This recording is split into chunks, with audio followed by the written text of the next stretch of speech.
Gracias, señor presidente, por esta invitación. Para el Ministerio de Salud es una gran oportunidad y un privilegio que nos inviten a esta comisión. Obviamente que este es un tema de interés público. En los últimos días apareció alguna información en la prensa que a propósito de ella y alguna, pues, podemos considerar falta de claridad en esas cifras, se despertaron algunas inquietudes y creo que este es el espacio más calificado y oportuno para poder dar claridad y a su vez tranquilidad, de modo que por eso también agradezco esta invitación.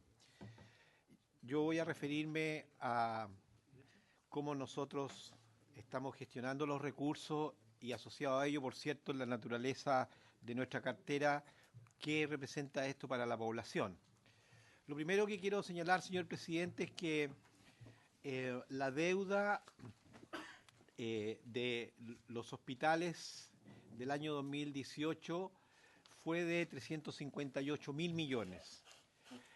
Esto se desagrega en un 70% que obedece a una mayor producción y a un 20% a decretos que no alcanzaron a ser tomados de razón. Más adelante vamos a incorporar el concepto de la deuda flotante, en donde finalmente lo que queda reflejado que en definitiva la deuda es de alrededor de 211.000 millones. Pero quedémonos con esa cifra porque lo que quiero destacar acá, señor presidente, es que gran parte de este guarismo está determinado por un aumento de la producción, que paso a continuación a ilustrar. Durante el 2018 se hicieron 781.000 consultas adicionales, 51.000 urgencias adicionales, 246.000 procedimientos, 107.000 días camas y se hicieron adicionalmente 50.000 cirugías, lo que representó un incremento de un 11%. Es decir, esto obedece fundamentalmente a un hecho que nosotros definimos como uno de los compromisos y pongo de relieve que al recibir el gobierno nosotros teníamos la definición y el compromiso de ir a avanzar en resolver las listas de espera que en materia de cirugía no GES eran de 285.000 enfermos. Pero aquí no estamos hablando de una cifra, señor presidente, sino que estamos hablando de familias, de pacientes que muchos de ellos, y como lo hemos constatado, y en las visitas que he realizado cuando ellos se han operado, cuando lo he ido a ver a su casa posteriormente, dan cuenta de qué significaba para ellos, lo que para algunos puede ser una cifra que disminuyó o no, el haberse operado después de 4 o 5 años de haber estado esperando esta cirugía. Y esto se refleja en esta lámina en donde nosotros pudimos disminuir en un 11% la lista de espera quirúrgica no GES, entendiendo que en este tránsito del 2018 no solamente estamos considerando esos 280.000, sino que también aquellos que se fueron incorporando a la lista durante ese año. Es decir, aquí lo que se logró y que fue una materia que nosotros quisimos destacar, que no lo traje en las láminas, es que pudimos quebrar la tendencia en que los pacientes que ingresaban a listas de espera era un número inferior a los que estaban saliendo. Y eso es lo que nos permite mostrar que hoy día ya esta tendencia al alza que teníamos los años anteriores ha ido disminuyendo. Pero no tan solo eso, señor presidente, sino que esta primera tarea que nosotros nos propusimos, y lo dijimos, en los primeros 3 meses vamos a disminuir un 25% de la lista de espera quirúrgica no GES, se cumplió, y nos pusimos una segunda meta.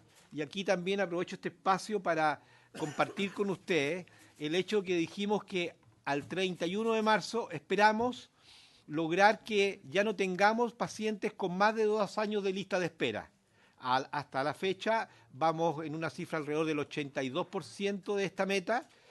Espero que lo logremos, si no fuera así no vamos a sesgar para lograrlo en los días siguientes, pero lo más importante, señor presidente, que quiero destacar es que a partir de esa fecha lo que queremos y nos vamos a comprometer como sistema de salud a poder decir a todos los chilenos que cada vez que se les indique una cirugía, ellos no van a esperar más de 2 años, porque tenemos que cambiar la lógica.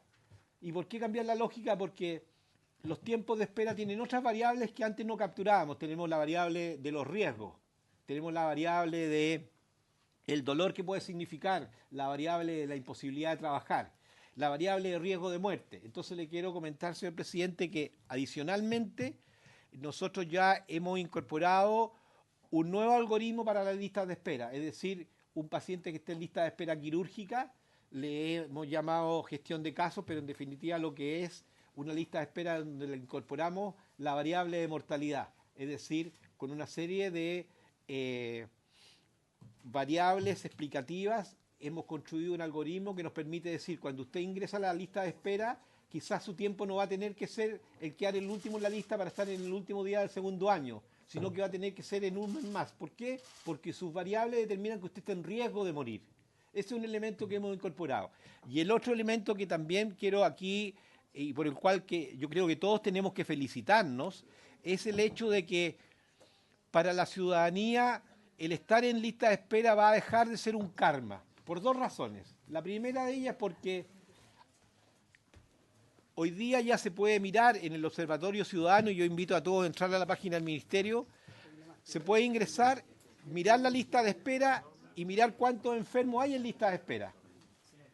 Pero aún más, a partir de las próximas semanas, y yo también voy a ocuparme de informarlo, vamos a publicar las listas de espera notificadas, es decir, cualquier chileno que esté en una lista de espera va a entrar con su RUT y va a saber exactamente en su hospital, en qué cirugía, en qué lugar está de su lista de espera. Entonces, no solamente estamos ocupados a poder cambiar esta mirada de esta lista de espera que genera no solamente dolor, incertidumbre, sino que genera certeza y transparencia para el seguimiento de ellas.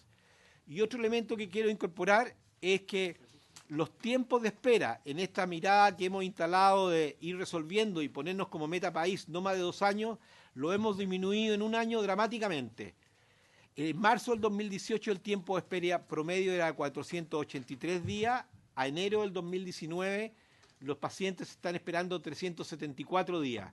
Y eso tiene que ver con esta lógica que utilizamos de ir a buscar a esos enfermos que tenían más tiempo esperando. Pero no solamente nos ocupamos de ir a resolver esta situación, sino que también tuvimos que estresar el sistema buenamente en cómo vamos haciendo que utilicemos mejor los recursos. Es decir, aumentamos la cirugía mayor ambulatoria. Este es un camino que, para ponerlo como referencia, en Europa ya alcanza el 60%. Nosotros tenemos que ir acercándonos a lo menos al 50%. Aumentamos la ocupación de los pabellones quirúrgicos, de lo contrario no podríamos haber resuelto este desafío de, junto con resolver los enfermos que se van ingresando a la lista de espera, ir a resolver este cúmulo que teníamos de 285.000. Y es así también que empezamos a usar con un concepto más profundo de red los hospitales de mediana complejidad. Y fíjense, señor presidente, que en un año hemos duplicado la ocupación de pabellones de hospitales de media complejidad. ¿Qué es lo que hicimos?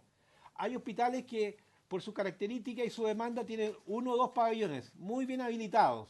Entonces fuimos donde esos equipos, los apoyamos, fuimos con otros médicos e instalamos el concepto de equipos médicos móviles, porque tenemos un eje central que hemos instalado con mucha fuerza en nuestro gobierno.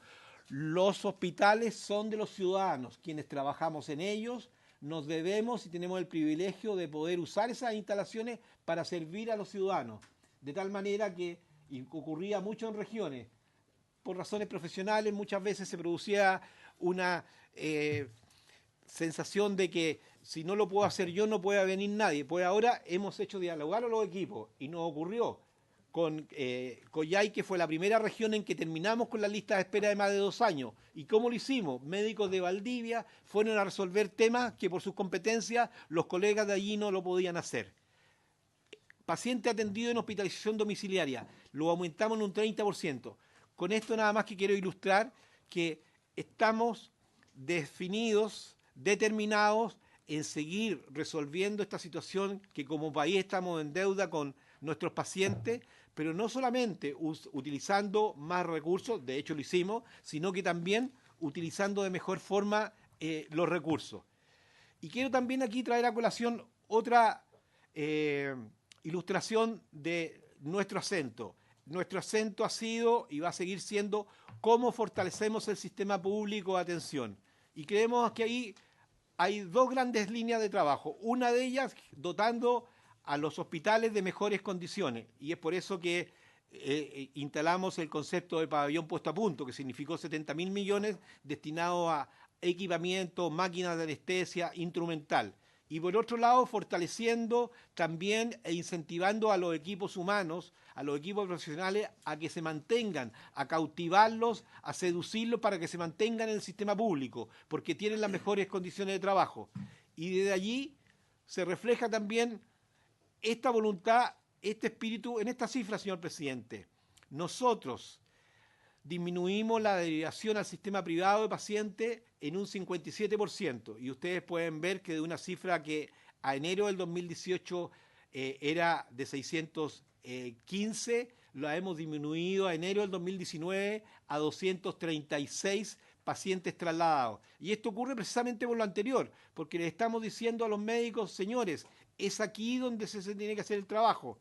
Y a mayor ahondamiento, señor presidente, le quiero confirmar, por primera vez estamos llamando a un concurso en donde a los médicos CDF, que tradicionalmente en nuestro país se formaban en el sistema, realizaban su práctica general, se formaban en el sistema público, terminaban su formación y nosotros les decíamos, vayan a buscar un lugar donde trabajar. Hoy día vamos a llamar a un concurso a 100 EDF para que como especialistas formados se vayan a las regiones de nuestro país. Y queremos seguir incrementando en esa línea. Es decir, como el activo más importante que hoy día necesitamos en salud, que es el capital humano, lo mantenemos al interior del sistema, pero no por decreto, sino por la voluntad de hacer de los hospitales centros de excelencia en donde ellos tengan las condiciones de trabajar, tengan la seguridad de que van a tener el soporte que necesitan y, por cierto, tengan el acompañamiento para que se haga también en un clima amigable. Y eso finalmente se traduce en que tengamos que derivar menos enfermos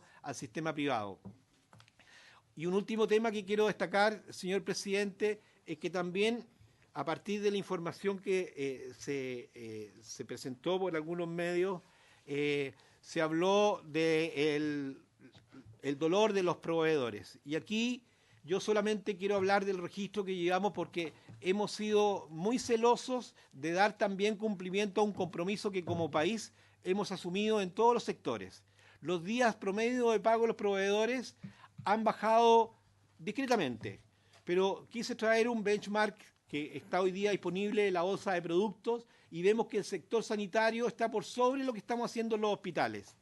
Y a mayor ahondamiento, lo que quiero señalar es que cuando yo me preocupé porque hay una instrucción precisa, y aquí me acompaña al jefe de finanzas del ministerio, es qué ocurre con el registro de las facturas en todos los hospitales.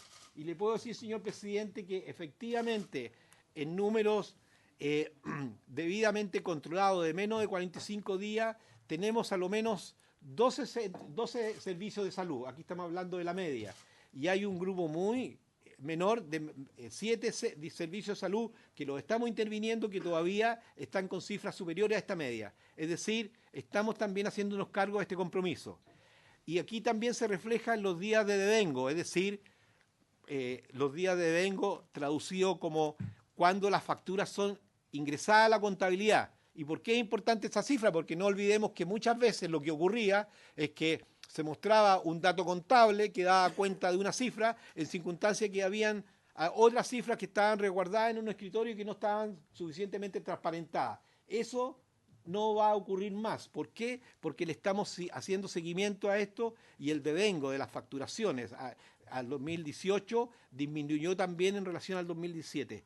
En síntesis, señor presidente, lo que quiero señalar con mucha claridad es que las cifras que nosotros exhibimos de gasto durante el 2018 son de 358.000 millones, de los cuales, como dije, en la práctica 211 obedecen efectivamente a ese gasto. La diferencia obedece a remesas que tienen que reflejarse porque no alcanzaron a ser ingresadas, pero lo más sustantivo y lo que quiero destacar acá que creo que este es un momento y un espacio, presidente, para que todos celebremos. Y celebremos porque desde salud, todos como país, estamos haciendo esfuerzo. Y agradezco también a la Comisión de Hacienda porque fueron ustedes los que también nos aprobaron el presupuesto 5.0 y no los vamos a defraudar para que más chilenos puedan decir hoy día que estamos en conjunto resolviendo los problemas que ellos han arrastrado por mucho tiempo.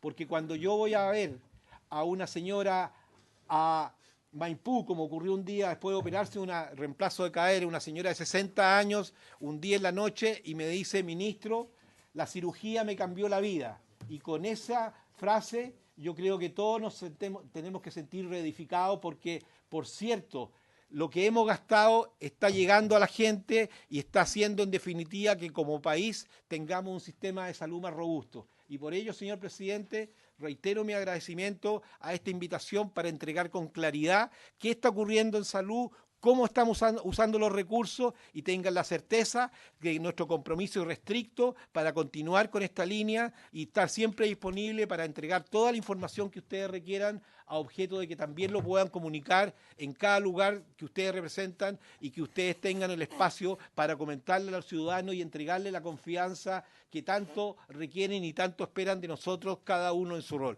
Muchas gracias, señor presidente. Muchas gracias, ministro. Le ofrezco la palabra al señor director de presupuesto.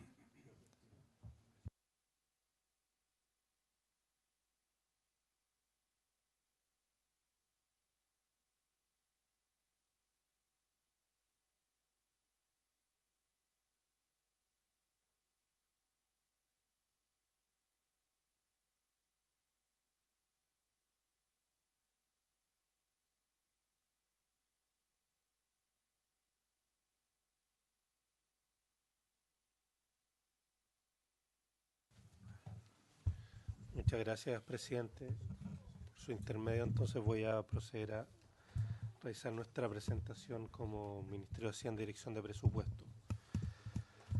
Entonces, claro, el ministro ha hecho la presentación que corresponde un poco más a las condiciones sanitarias y a lo que está haciendo el ministerio. Nosotros obviamente vamos a ahondar en temas presupuestarios, señor presidente. Entonces, claro, voy a tratar de ser lo más claro posible, pero esto es un tema en términos técnicos que es bien importante porque se cruzan distintos términos presupuestarios que yo creo que vale la pena ahondar un poco más. Entonces, en ese sentido, le pido que me disculpe, pero voy a tratar de ir viendo distintos conceptos que al final del día son los más relevantes.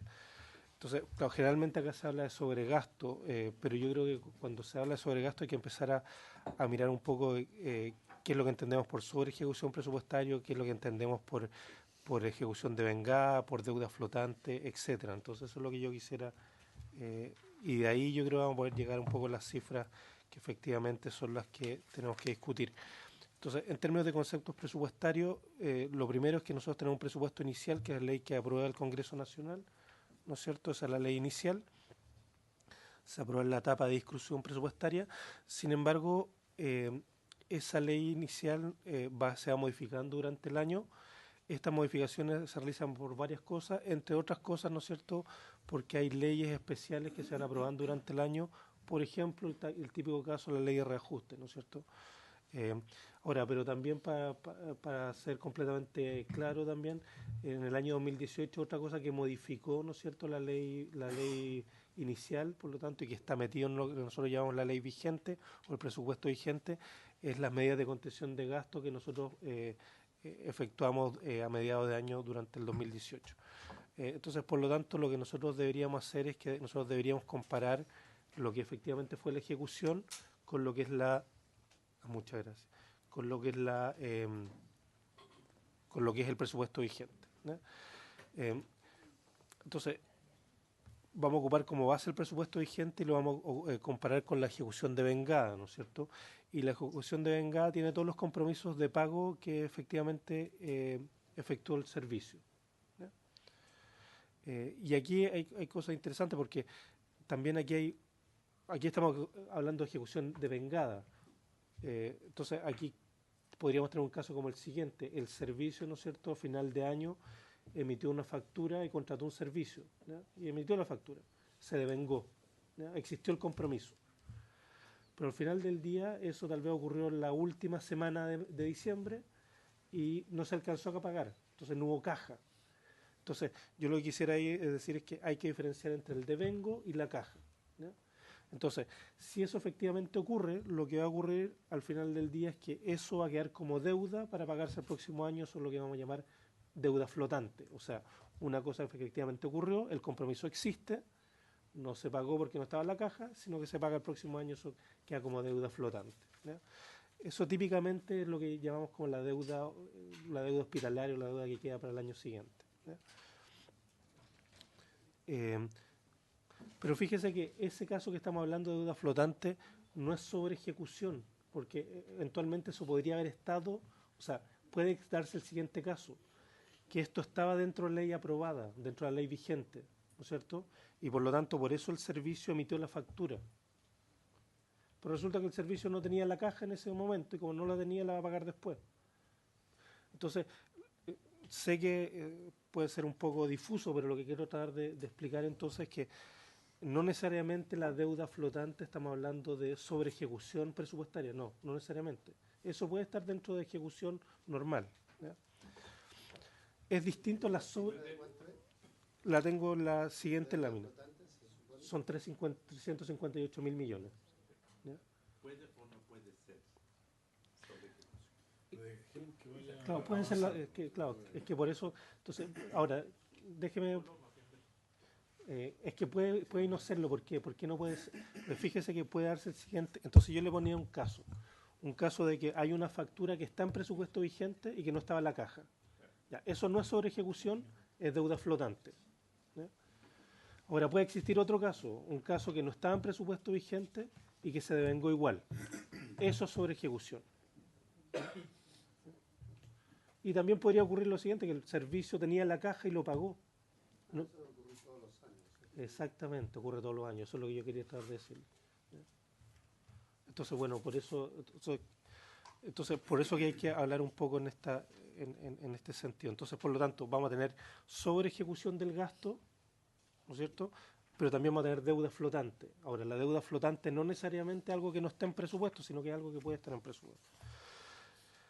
Entonces, la deuda flotante estará compuesta por los compromisos devengados, ¿no es cierto? Son cosas que ya ocurrieron, asociados eventualmente a sobre ejecución que exceden el presupuesto vigente y no pagado el periodo anterior. Estos se producen por la diferencia entre gasto efectivo y gasto devengado, ¿ya? Entonces aquí gasto efectivo es caja, gasto devengado es compromiso, ¿ya?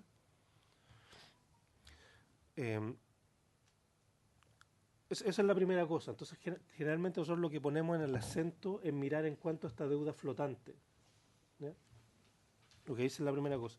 Pero también lo que hay que darse cuenta es que durante el año estamos teniendo cambios en ley vigente, ¿no es cierto? Un poco yo lo explicaba por la ley de reajuste, pero también existen por modificaciones presupuestarias.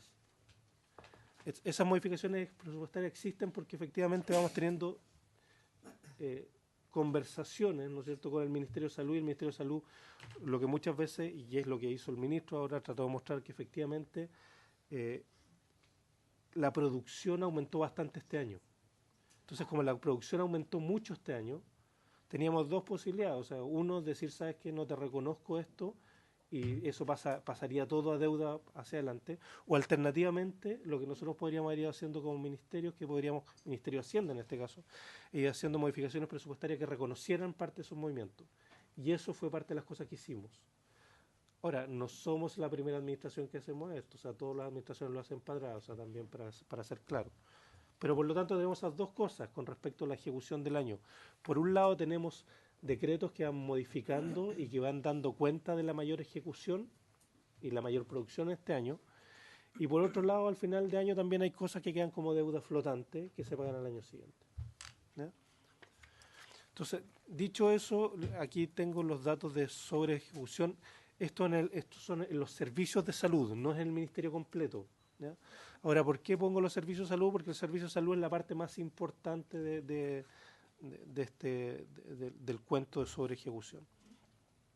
Entonces, claro, cuando miramos la ley inicial, que es la primera fila, Vemos los montos, ¿no es cierto? Los montos están en miles de pesos 2018. Efectivamente, la ley inicial aumentó significativamente entre 2017 y 2018. Sin embargo, después, si ustedes se dan cuenta, tenemos una fila que dice B larga, que es el financiamiento de la sobreejecución. El año pasado el financiamiento de la sobreejecución fue cerca de 400.000 millones de pesos. Este año fue 443.000 millones de pesos. Ahora, ¿qué significa esto? Esto un poco yo lo que les comentaba, que durante el año, en función de las conversaciones que vamos teniendo con el Ministerio de Salud, se va modificando para poder ir cumpliendo ciertas metas. Este año, parte importante de las metas era la reducción de la lista de espera, que es un poco lo que habló el ministro. Pero no solamente fueron listas de espera, sino que, como los voy a mostrar en la lámina siguiente, hubo un aumento en general de la producción que fue bastante importante. Entonces, por lo tanto, tuvimos este financiamiento de la sobreejecución que ya está reflejado acá. Ahora, eventualmente usted podría decir esto es sobregasto, porque claro, es mayor que la ley inicial, claro, efectivamente. Entonces, aquí ya tenemos un número que fue mayor, pero que ya se financió, eso es lo que quiero tratar de decirlo. Esto ya se incorporó al presupuesto y ya se financió, ¿ya? Y después la letra C dice otros financiamientos por leyes y presiones de gasto. Bueno, aquí tiene otro tipo de cosas, incluido lo que es ley de reajuste, ¿no es cierto?, que requiere, ¿no es cierto?, mayor financiamiento. ¿Por qué aparece acá y no aparece en la ley inicial? Porque generalmente, bueno, ustedes lo saben muy bien en esta comisión, sobre todo lo que corresponde a la ley de reajuste, eso está en el Tesoro Público, ¿cierto? Y durante el año nosotros lo sacamos del Tesoro Público y lo asignamos a los ministerios. Bueno, entonces la letra C, eso es lo que va mostrando acá. Con todo eso llegamos a la letra D, que es el presupuesto vigente, y con eso es el que nosotros nos comparamos, ¿no? De hecho, siempre cuando vamos a la comisión mixta de presupuesto y vemos las tasas de ejecuciones, ¿no es cierto?, nosotros nos comparamos con justamente el presupuesto vigente. Esto es lo que les mostramos. Mira, tuvimos una sobreejecución o una subejecución de tanto, ¿ya? Esto es lo que ocupamos.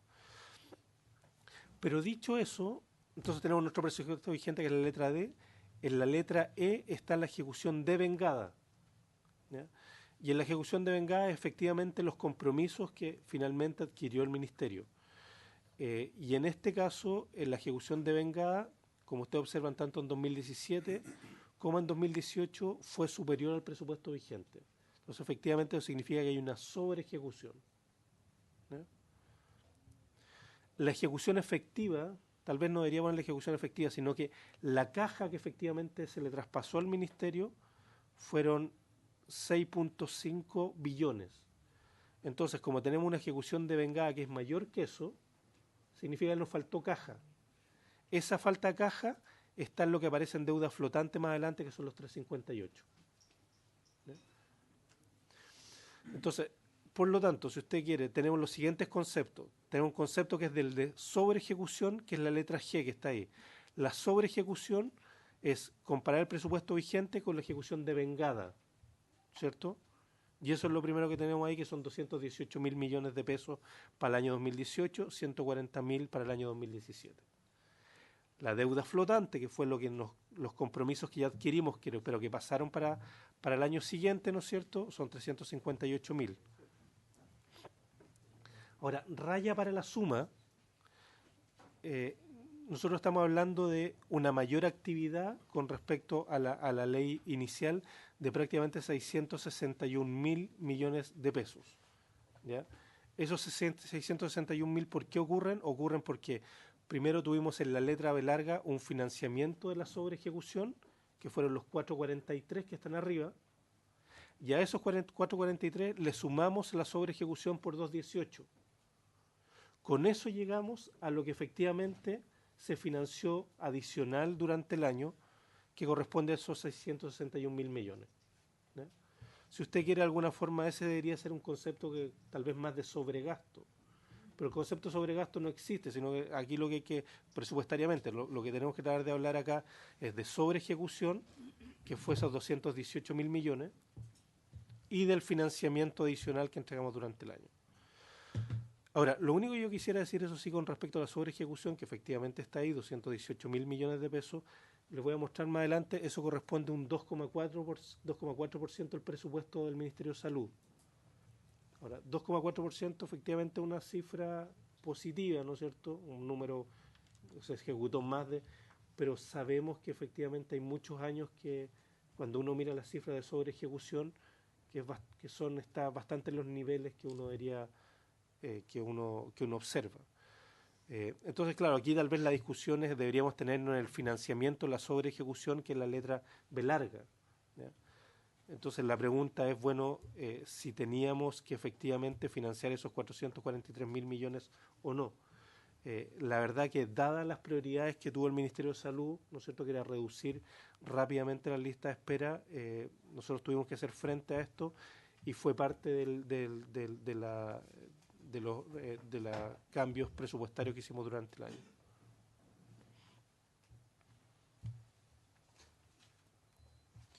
Entonces, claro, efectivamente cuando uno mira, que ya es la lámina que sigue, cuando uno mira el aumento en la producción de los servicios de salud, aquí estamos mirando los hospitales más grandes, ¿no es cierto? Porque el ministro estaba mirando todos los hospitales, yo estoy mirando los 50 más grandes, ministro. Sí. 50 más grandes. Claro, los 50 más grandes, claro, usted observa aquí que en el año 2018 tenemos un incremento en la producción de 7,7%. Esto aquí incluye datos de exámenes, consultas, procedimientos, intervenciones quirúrgicas, hospitalización, etcétera. Entonces, claro, aquí hay un aumento en producción muy grande. Ahora, podríamos haber dicho, ¿sabe qué? Entonces no tengamos tantos mayores recursos, pero hubiéramos tenido que, de alguna forma, disminuir la producción, y eso es algo que las conversaciones que tuvimos con el Ministerio decidimos finalmente no hacerlo, sino que ir a la reducción sobre todo lista de espera. Entonces, ¿dónde ocurren la mayor producción? Bueno, en especialidades, consultas médicas, aumenta 8%. También aumenta mucho las cirugías mayores, si usted se da cuenta, aumenta 10% de un año a otro. En las otras atenciones tenemos aumentos menores, pero también positivos de 2% cada uno. Ahora, sí tratamos de hacer esto con mejoras de eficiencia. ¿En qué sentido? Que, bueno, tal como ya lo explicó un poco el ministro, tratamos de no hacer tantas derivaciones al sector privado, ¿ya? Y tratar de que efectivamente se ocupara más lo que tenemos en el sector público. Entonces, claro, aquí, por ejemplo, usted observa que la tasa de ocupación de quirófano subió de 81,4 a 82,6 y la tasa de ocupación 10 camas también subió de 83,7 a 84,1. Creemos que todavía hay más que hacer acá, es parte de las ganancias de eficiencia, pero bueno, estamos en eso y Minsal ahí está poniendo bastante esfuerzo. Si ahora miramos la sobreejecución en el Ministerio de Salud, o sea, ya no en los servicios de salud, que es lo que teníamos antes, tenemos la misma historia. Entonces partimos de la ley inicial, que eran prácticamente 8 billones. Durante el año tuvimos decretos adicionales, ¿no es cierto? Esos decretos, una parte muy importante de esos decretos, que son prácticamente 539 mil millones de pesos, 817 millones de dólares, corresponde a esta mayor actividad, ¿no es cierto? Entonces, de los 539, acá tengo una nota abajo que dice de esos son 443, los que habíamos visto justamente en la lámina anterior, que es un poco la sobreejecución que tuvo por la mayor actividad el Ministerio de Salud. La diferencia, ¿no es cierto?, que son 93.000 millones, corresponde a recursos adicionales también, porque hubo que poner recursos adicionales para compra directa y lista de espera principalmente, ¿ya? Después también tenemos leyes especiales, ¿no es cierto?, por 420 millones de pesos, 420 millones de dólares. Con eso nos deja la ley vigente, que es de 8.8 billones, y la ejecución de vengada fue mayor, ¿no es cierto? Tenemos sobreejecución. La sobreejecución acá en el Ministerio completo es de 211.000 millones de pesos, 320 millones de dólares. ¿Ya? Entonces, por lo tanto, o sea, nuevamente, si uno quisiera mirar un poco cuánto fue el mayor gasto o el sobregasto, si usted quiere, uno tendría que sumar en este caso la mayor producción que ya está reconocida en decreto, los 817 millones de dólares, sumarle los 320 que son la sobreejecución y llegaríamos a una cifra que es un poquito superior a los 1.000 millones de dólares. La siguiente lámina es básicamente el detalle de estas cifras. Entonces, si usted, bueno, aquí hay muchas cifras, pero si usted me permite, mirando el año 2018, fíjese que la línea 5 en el año 2018 dice ejecución sobre ley vigente. Entonces aquí estamos mirando cuáles son donde existe la mayor sobre ejecución. En la última columna aparece el ministerio completo, que fueron 211.000 millones. De esos 211.000 millones, en la columna anterior, que son los servicios de salud, hay 218.000 millones. O sea, toda la sobre ejecución prácticamente está ocurriendo en los servicios de salud. ¿Ya? En el resto, usted observa FONASA, el ISP, la Senabase, etcétera. Las cifras son incluso hay cifras que son incluso un poquito negativas, mostrando que algunos servicios no alcanzaron a ejecutar completo su presupuesto durante el año. Entonces, por lo tanto, nuevamente está todo concentrado en los servicios de salud y en la mayor actividad. La siguiente lámina, ya estamos estoy empezando a terminar mi presentación, es mostrarle un poco lo siguiente. Si yo comparo la ejecución con respecto a la ley inicial, que es la primera columna, el Ministerio de Salud tiene una ejecución de 112,9, o sea, tendría una sobre ejecución de 12,9%. Esto es con respecto a la ley inicial. ¿Por qué les muestro esta cifra? Porque muchas veces aparece que el Ministerio tiene una sobre ejecución de 12 o 13%. Muchas veces estamos pensando en esta cifra que está acá. Pero como le digo, acá tiene ley inicial y por lo tanto no incluye todas las modificaciones presupuestarias, incluyendo otras cosas como ley de reajuste. ¿Y por qué eso es importante? Porque claro, cuando miramos esta cifra, no es el único ministerio que tiene sobre ejecuciones importantes. O sea, si mira, por ejemplo, la Contraloría también tiene un 12% sobre ejecución, el Ministerio de Hacienda tiene un 18% sobre ejecución, el Ministerio del Trabajo un 4%, el Ministerio de Agricultura 6%, etcétera. ¿Ya? Entonces, ¿por qué? Porque esta no es la ley vigente, deberíamos compararnos con la ley vigente. Eso es lo que está en la siguiente columna. Y al compararnos con la ley vigente, efectivamente el Ministerio de Salud tiene sobre ejecución de 2,4%, pero es bastante menor a lo que sugieren las cifras comparándolo con la ley inicial. ¿Ya? Y claro, y como aquí tenemos una pequeña sobre ejecución de 2,4%, pero el Ministerio de Salud es tan importante que representa un 20,4% del presupuesto, bueno, eso significa que los montos aquí que estamos hablando son montos considerables de sobre ejecución de 300 millones de dólares, tal como les había mostrado, y de decretos durante el año para mayor producción de cerca de 800 millones de dólares. Entonces, claro, esto sí nos pone y aquí tomo sus palabras, presidente, al comienzo, esto sí nos pone un desafío como país, ¿no es cierto? Nosotros hemos tratado de ir tomando la posta en este sentido en la última ley de presupuesto. Nosotros lo que hicimos es que pusimos un programa nuevo en la ley, en el Ministerio, que es un programa de contingencias operacionales, que corresponde básicamente a esta idea sobre gasto. Esto significa que de los decretos que nosotros reconocimos durante este año, que son como 800 millones de dólares, que ya les mostraba antes, nosotros en el presupuesto pusimos 412 millones, que es la mitad. Nuestra idea es ir reconociendo esto gradualmente, eso significa durante nuestra administración reconocer todos estos decretos, pero ya partimos prácticamente con la mitad. También lo otro que hicimos es que había una glosa de sociedades médicas, nosotros, por lo tanto ya se había hecho un avance, pero nosotros tratamos de modificarla de forma tal que esto significa que si el Ministerio de Salud necesita atender personas rápidamente, ojalá primero vaya a los profesionales que están en el Ministerio y no vaya al sector privado.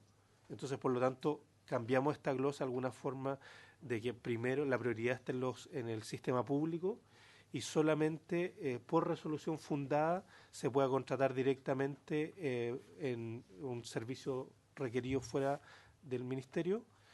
Y lo otro que estamos haciendo es que estamos avanzando ya decididamente en el sistema de financiamiento que vamos a tener para el año 2020.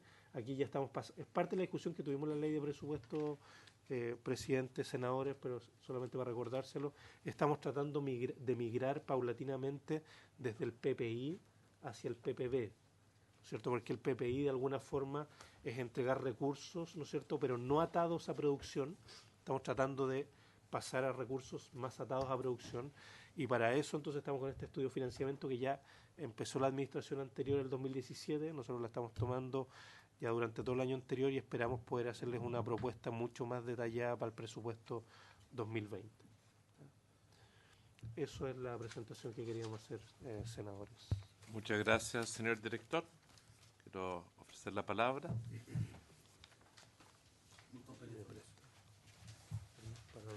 Esa es la palabra. Señor director, yo quiero hacerle dos consultas.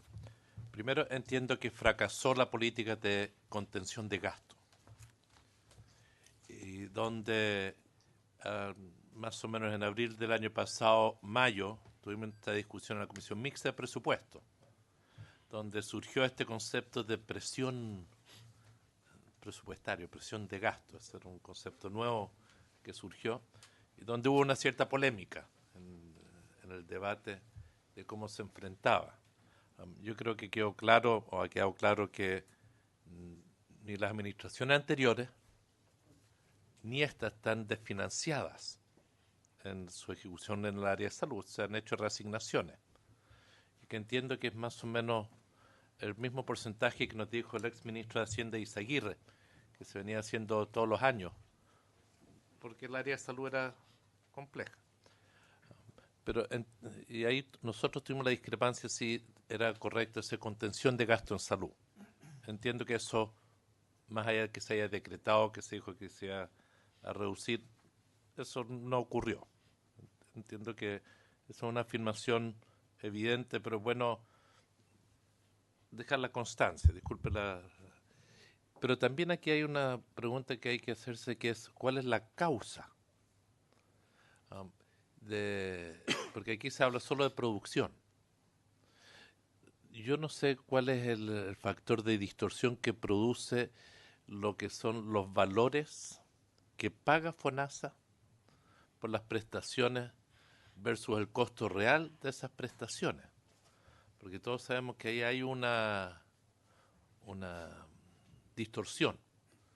Hay algunos... Eso es una interrogante. Lo otro, yo no quiero menospreciar todo el esfuerzo que ha hecho el ministro y el equipo ministerial, pero entiendo que la mayor producción y la mayor cantidad de derivación especialistas también tiene que ver con el esfuerzo que el país hizo de formar especialistas, más de 4.000 para el sector público en los últimos años, y que esto es un esfuerzo un poquito un continuo. Y por ende también sería interesante ver cuál es la proyección, porque esta mayor producción es gracias a que tenemos más especialistas que antes no teníamos en el sector público. Yo creo que eso hay que valorarlo. Y yo creo que eso es muy importante, pero ¿cómo va a ser la proyección a futuro? Yo creo que eso también sería de interés para ver cómo estamos abordando lo que es el área de salud. Me gustaría plantear eso como las primeras consultas. Senador Coloma, don Juan Antonio. Yo creo que esto es una buena ocasión para hacer más que consulta y también tener convicciones. O sea, yo entiendo que efectivamente hay un tema hoy día con el tema del gasto en salud que no es de ahora, que se viene de alguna manera dando en el tiempo, y que la idea de ahora es más bien tener una visión de cómo se ha ido comportando y hacia dónde se va.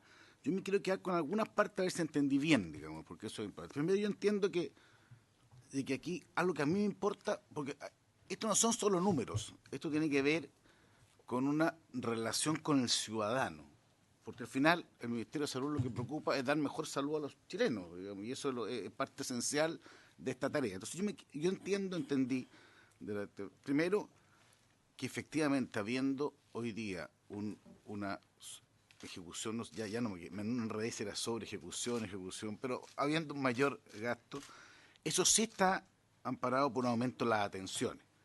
Para mí esto es importante, porque una cosa es que uno diga, mire, estamos, y tiene razón el presidente, estamos con un tema que se ha ido dando en el tiempo, y tenemos que de alguna manera ver cómo se está abordando, pero yo entiendo que esto sí va asociado a un aumento de tensiones, se ha ido asociado a una disminución de los tiempos de espera, se lo entendí así por lo menos al ministro de Salud en general, que adicionalmente ha habido, y esto lo encuentro bien importante, una disminución de las derivaciones que ha hecho el Ministerio, que era parte del histórico problema que ha habido dentro del tema de la salud al mundo privado. que cuando el espacio, el aparato público no puede hacerse cargo, porque aquí estamos jugando con varios temas. Uno, el auge, por un lado, que genera obligaciones, y otro, las limitaciones propias del sistema público, que al no dar abasto tiene que ir a la derivación privada, y eso es parte de la explicación histórica, que entiendo en todo caso que hoy día hay una disminución, es lo que entendí por lo menos del recuadro. Y al final yo entiendo que de que en el presupuesto último, el 2018, hubo un esfuerzo por sincerar, y eso ha permitido que las cifras que hoy día se ven, comparado con lo histórico, tenga una mejor expectación, digamos. O sea, yo entendí eso básicamente de la tarea, y para mí eso es una buena señal. O sea, claro, nunca es una buena... A ver, siempre esto de la ejecución tiene varios parámetros curiosos. De repente uno no sabe si es bueno que se... De repente hay dos tipos de problemas, la subejecución y la sobreejecución. O sea, no sé cuál es más grave en general. De repente, cuando... al final la subejecución suele ser más complejo que la sobreejecución, porque sobre todo si la sobreejecución está amparado por aumento de atenciones, disminución de tiempos de espera y disminuciones de las derivaciones. Si fuera sobre ejecución sin estos elementos, yo creo que sería muy grave. Lo quiero decir bien claro. Pero una sobre ejecución con estos elementos y nada más serenidad. Y lo que sí me gustaría saber es cómo lo piensan ustedes abordar en el presupuesto siguiente, digamos, tal como en el 2018, la discusión presupuestaria abordaron esta realidad. Me gustaría saber también qué pasa con el 2019. Y lo otro, presidente, usted dijo una cosa que yo también quiero hacerme cargo, porque es buena. Yo no sé si el aumento, me gustaría hacer una pregunta doble. ¿En qué sentido ha aumentado la mayor necesidad de gasto en función de personas que han llegado a Chile? En el sentido que también hay una carga pública, pero también al revés, y aquí la pregunta más de fondo, ¿en qué medida también ha ayudado a los médicos extranjeros a generar una mayor capacidad por poder resolver temas que anteriormente no se daban? Lo quiero decir por un caso que cuando fue el ministro de Salud me sorprendió. De los 500 médicos del hospital de Talca, 130 son venezolanos, ya ni siquiera extranjeros, ya estoy diciendo venezolanos. Y eso ha permitido, según entendí yo, que también cosas que había una incapacidad de enfrentar temas, hoy día se pueden hacer. Entonces, me gustaría, ya que usted preguntó el tema de si había sido el tema de la mayor capacitación de especialistas, también cuánto ha influido el hecho de que haya habido un contingente de personas extranjeras que también han venido a contribuir al espacio de salud. Entonces, en los dos lados, uno, la carga de salud, que me imagino que también ha sido importante, tenemos un número de inmigración muy grande, pero también el aporte que han hecho los especialistas para, particularmente en regiones, creo yo, para abordar un déficit dramático que existía en muchas partes del país. Gracias, presidente. Muchas gracias. Señor Coloma, se ofrece la palabra. Senador Pizarro. Gracias, presidente. Bueno, primero quiero agradecer la información, agradecer también y reconocer el entusiasmo de nuestro ministro de Salud y el compromiso que tiene con afrontar estos temas que son tan importantes para nuestra gente, para la población que accede a los servicios de salud pública, que es del orden del 80%. Y lo quiero decir así bien directamente, ministro, porque a principios del año pasado, al inicio de este gobierno, uno de los debates, una de las discusiones más fuertes que tuvimos desde el punto de vista incluso conceptual fue respecto de cómo se estaba manejando el tema en salud, y la sensación que nos dejaba el discurso del gobierno era que aquí se botaba la plata en salud y que no se justificaba lo mismo que ustedes están justificando ahora, el sobregasto, el nivel de endeudamiento, de déficit o sobregasto, como quieramos llamarlo, que había de un año para otro. Incluso nos dijeron acá en la estimación del ministro de Hacienda de que la deuda iba a ser del orden de $1.000 millones y que esto era imposible de abordar y generaba una situación súper compleja. Bueno, y resulta que ahora nos encontramos con que ya no son 1.000, estamos en 1.180 millones. Y la explicación que se nos da, y yo creo que es así, es que es producto de que hay una mayor producción y hay mayores gastos y hay mayor inversión y se están dando más atenciones, que es la misma explicación que se daba en los años anteriores, no como explicación, es como un hecho real. Y aquí viene entonces la segunda consulta, o sea, la segunda inquietud para todos nosotros. Yo no tengo ningún problema que se gaste en salud toda la plata que se pueda gastar, porque la necesidad existe. Lo que a uno le importa es que se gaste bien y vayamos focalizando como corresponde. Y creo que ese esfuerzo que se ha venido haciendo por parte del Estado y el sector público es de años, de décadas. Entonces, lo que quiero decir primero es que esta situación que ustedes están planteando acá consolida la información que nosotros teníamos en los años anteriores del por qué estamos invirtiendo más en salud. Y como eso es así y se va a seguir dando, y cuando vengan otros gobiernos va a seguir hasta que no terminemos de tener un sistema de salud público que garantice calidad para todos y de manera oportuna, entonces a mí me parece que lo que corresponde para este año es sincerar, que es lo que hemos planteado también en otras oportunidades, sincerar lo que hay que invertir en salud. Y creo yo entonces que ahí es donde uno no puede hacer un doble discurso.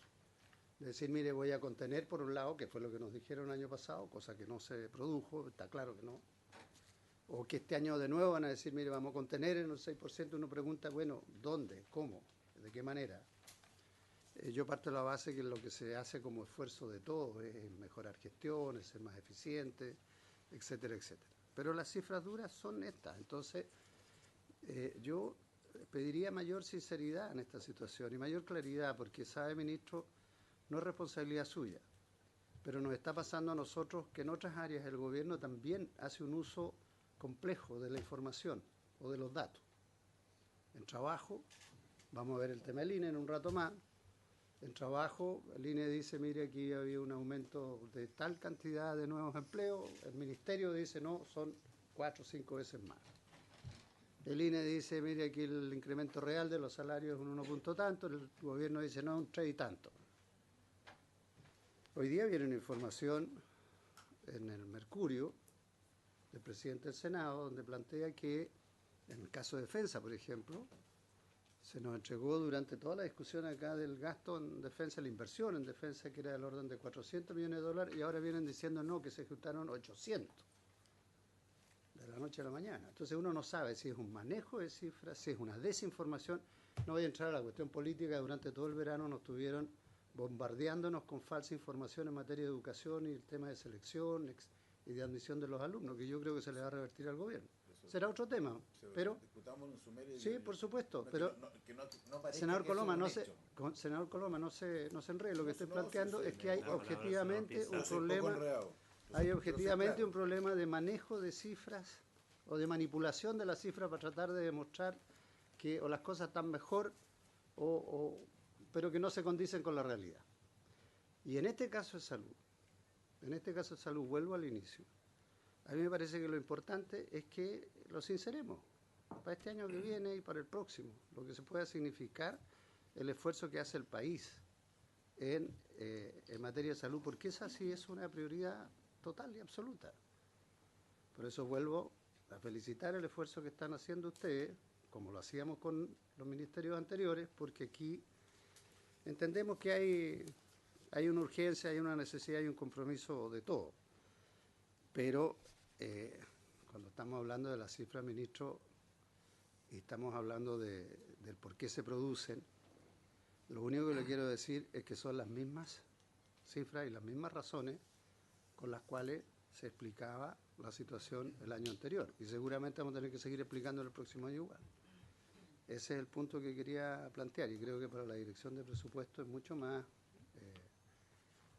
transparente a la larga encarar este tema, encararlo con total claridad la información y que no se preste después para confusiones. Lo último que quiero decir, ministro, porque le corresponde a usted, está el ministro secretario general de la Presidencia, y que no puedo dejarlo pasar porque estamos viendo un tema de salud, es que nosotros lamentamos profundamente y tenemos una decepción profunda por la mantención en la responsabilidad del señor subsecretario de Salud de Redes, del señor Castillo. Yo sé que no es responsabilidad suya, es del presidente, pero nosotros queremos dejar constancia de esa situación. La verdad es que es insostenible esa situación.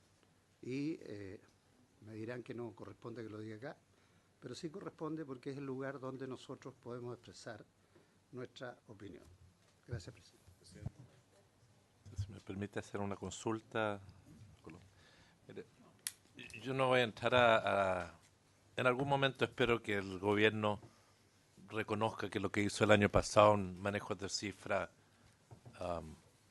políticamente no fue correcto, porque se hizo una afirmación muy inadecuada a nuestro juicio y que tiene que ver con los tonos de los debates, de descalificar a las administraciones anteriores. Y ese fue el problema político que tuvimos en la discusión de ejecución presupuestaria, tuvimos algunas sesiones de la comisión mixta. Y la verdad es que la intención en este momento es, vamos al tema de fondo, no fuimos partícipes o no compartimos el tono con el cual se hizo la vez pasada ese debate. A mí me tocó representar solo al ministro Plum en su momento. Y yo creo que hoy el interés es ver cómo vamos sincerando las cifras.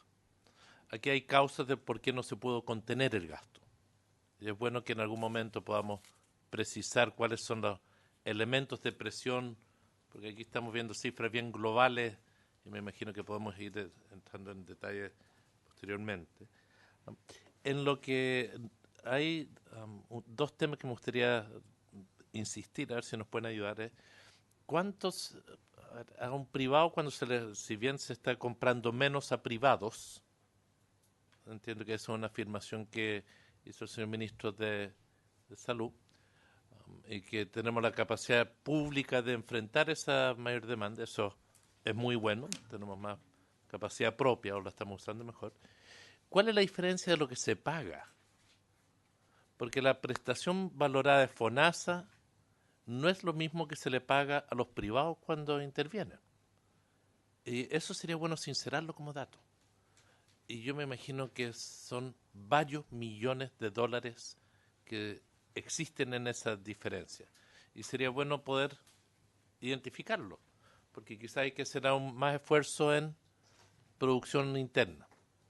Pero sería bueno saber cuál es ese factor, porque yo creo que nos ayuda a identificar fenómenos de cómo evitar ciertas situaciones. Lo otro es la proyección a futuro. Yo insisto en esto porque esto sí está vinculado al debate tributario. Es decir, si todo indica que vamos envejeciendo, que la salud va innovando en su tecnología, en sus capacidades, estamos con una proyección probable de aumento de gastos en términos absolutos. No sé si porcentuales respecto al presupuesto en su totalidad, pero estamos en torno al 24%.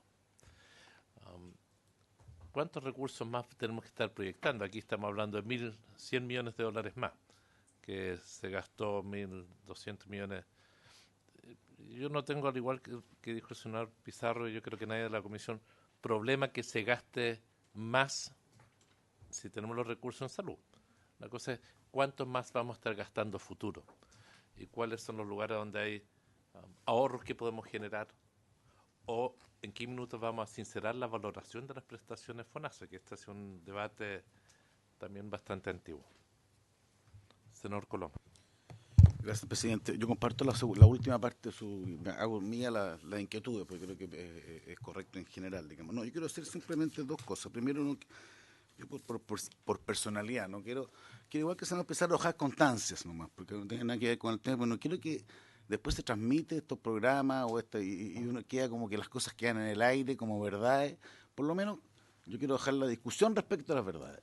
Y yo no comparto en el senador Pizarro su afirmación en cuanto a que durante el verano, este gobierno ha hecho manipulación de cifras en materia educacional. Yo niego completamente ese dato y por lo menos podemos generar el debate en otro momento, pero no quiero que quede dando vueltas ni tampoco su posición respecto al subsecretario Castillo. Yo he seguido atentamente las resoluciones judiciales y he visto la exculpación judicial del subsecretario a pesar de los esfuerzos de varios dirigentes políticos por plantear lo contrario. Entonces quiero por lo menos constancia de esos dos elementos, porque me parece que si no quedan en el aire y son malos consejeros.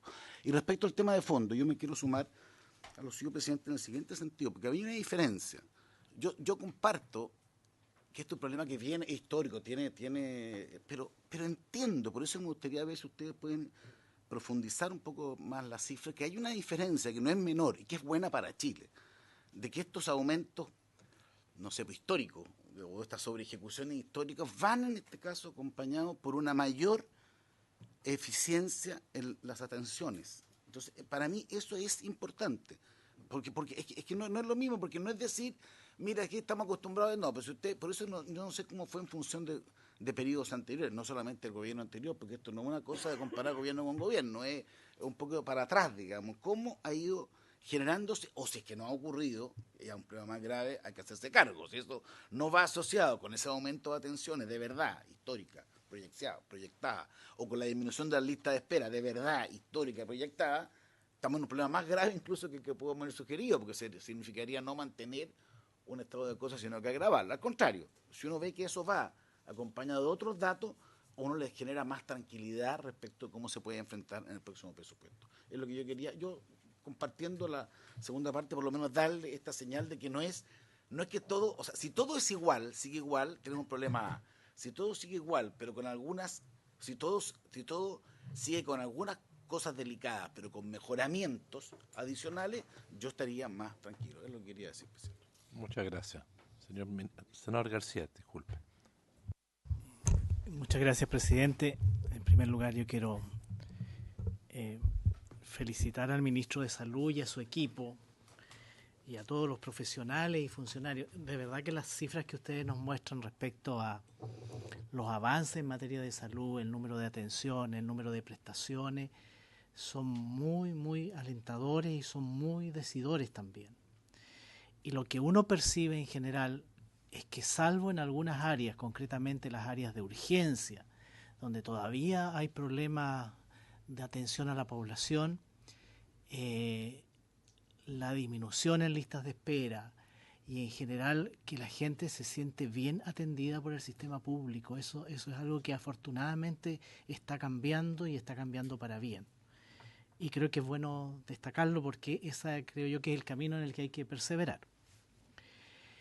En segundo lugar, respecto a las afirmaciones que hizo el año pasado el ministro de Hacienda, yo creo que las cifras que hoy día nos entregan lo que hace es confirmar lo que dijo el ministro de Hacienda. Sí, lo que él señaló el año pasado era de que había que hacerse cargo de un mayor gasto en salud que era del orden de los $1.000 millones.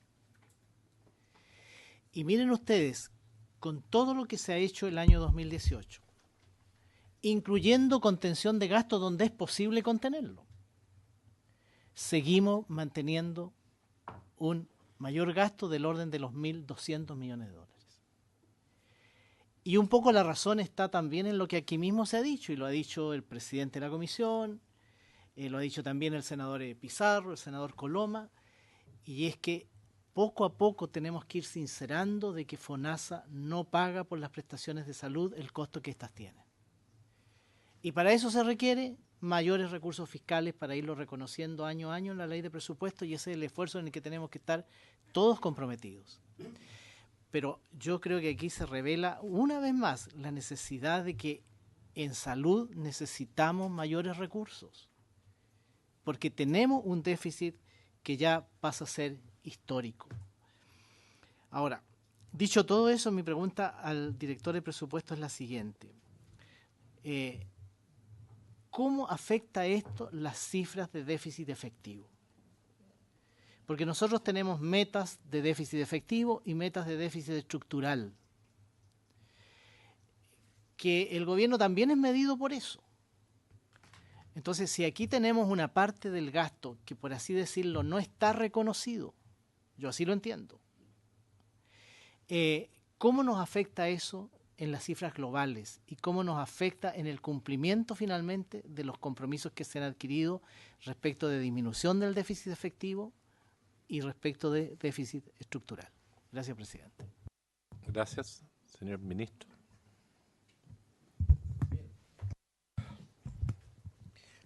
Lo primero que pienso que hay que esclarecer es que cuando uno analiza lo que pasa con los países, se define la salud como un bien superior. Es decir, todos los países, en la medida que aumentan sus ingresos, van aumentando su gasto en salud.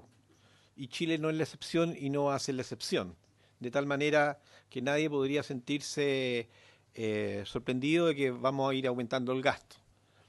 El desafío que tenemos que plantearnos es de qué forma nosotros ese aumento del gasto lo hacemos, por una parte, dando cuenta de las mayores demandas que tiene la población y a su vez que se reflejen en mejores indicadores.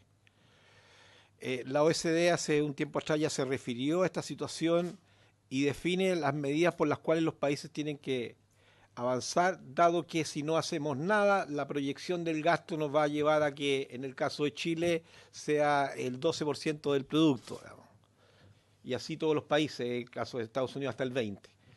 Y entonces yo diría que ahí hay que poner acento. Y en ese sentido hay claridad en que, como yo lo he dicho en otro foro, los problemas de los hospitales se resuelven en la atención primaria.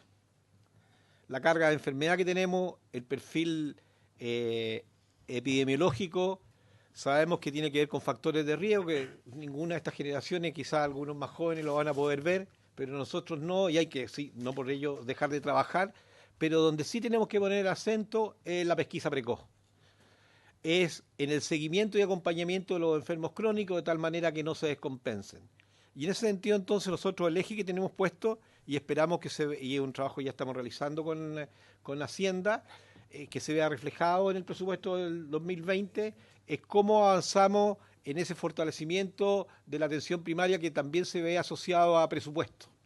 Y ese avance se refiere a mejorar el nivel de resolutividad, mejorar la tecnología y mejorar la conectividad para transitar desde un modelo que tenemos todavía de atender la enfermedad a trasladarnos a cuidar las poblaciones. Es decir, cómo yo, al estar en una mirada territorial, identifico cuál es mi población de riesgo, y eso ya lo vamos a poder hacer y es parte del trabajo que estamos estableciendo. Es decir, si yo estoy en una determinada comuna, y esa cifra ya la hemos ensayado y lo hicimos en el primer gobierno del presidente Piñera, sabemos que un 8 a un 10% de la población de cada comuna se consume el 80% de los recursos. Y nosotros tenemos la capacidad de identificar esa población e ir a hacer la administración de riesgo a esa población. Y ese es el camino que viene. Y asociado a eso viene cómo le hacemos seguimiento y acompañamiento, y ahí aparece otra iniciativa que en su momento podemos compartir, que es el advenimiento del hospital digital. Cómo a través de las tecnologías estamos generando mayor acceso a la atención de salud, de tal forma de dejar los especialistas para que atiendan definitivamente a quienes sí, por pertinencia, requieren ser vistos físicamente por ellos. Yo diría que ahí hay un eje fundamental por el cual vamos a transitar en los próximos años.